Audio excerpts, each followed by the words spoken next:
السلام علیکم دوستو، کیسے ہیں؟ امید کرتے ہیں سب خیریت سے ہوں گے۔ آج ہم لائے ہیں آپ کے لیے ایک اور نئی اور انفارمیٹیو ویڈیو۔ آج کی اس ویڈیو میں ہم بات کریں گے روویسٹا EZ10+10 mg ٹیبلٹ کے بارے میں۔ تو سب سے پہلے ہم بات کرتے ہیں اس کی فارمولیشن کی۔ تو اس کی فارمولیشن روزویسٹا پلس ایزیٹیمبل ہے۔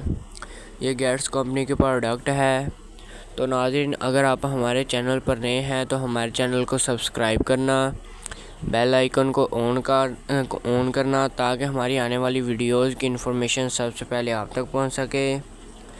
تو چلتے ہیں اپنی ویڈیو کی جانب، اور اب ہم بات کرتے ہیں اس دوا کو کن بیماریوں میں استعمال کیا جاتا ہے۔ ان میں ایسے افراد جن کا کولیسٹرول لیول بڑھ جائے اور اس کے علاوہ خون ان کے جسم میں گاڑھا ہو جائے، اور اس کے علاوہ جسم میں چربی کی مقدار بہت زیادہ بڑھ جائے، جس کی وجہ سے خون کا بہاؤ ہمارے جسم میں مشکل ہو جائے، تو ان صورتحال میں ہم روویسٹا EZ ٹیبلٹ کا استعمال کر سکتے ہیں۔ تو یہ ٹیبلٹ اس لیے ہمارے جسم میں بہت ہی انتہائی مفید ثابت ہو سکتی ہے، اور یہ ان تمام صورتحال میں انتہائی مفید ثابت ہو سکتی ہے۔ یہ کولیسٹرول لیول بڑھنے کی وجہ سے اور بھی بہت سی بیماریاں پیدا ہو سکتی ہیں، جیسا کہ ہارٹ اٹیک ہونا اور جسم میں چربی کی مقدار کا ضرورت سے زیادہ بڑھ جانا ہے۔ اور اب ہم بات کرتے ہیں اس دوا کی کتنی مقدار ہم ایک دن میں استعمال کر سکتے ہیں۔ عام صورتحال میں ہم ایک گولی صبح کو کھانا کھانے کے بعد استعمال کر سکتے ہیں، اور اس سے زیادہ مقدار ڈاکٹر حضرات ہی ہمیں مریض کی کنڈیشن کو دیکھ کر تعین کر سکتا ہے۔ اور اب ہم بات کرتے ہیں کہ اس دوا کے استعمال سے کون کون سے سائیڈ ایفیکٹ ہو سکتے ہیں۔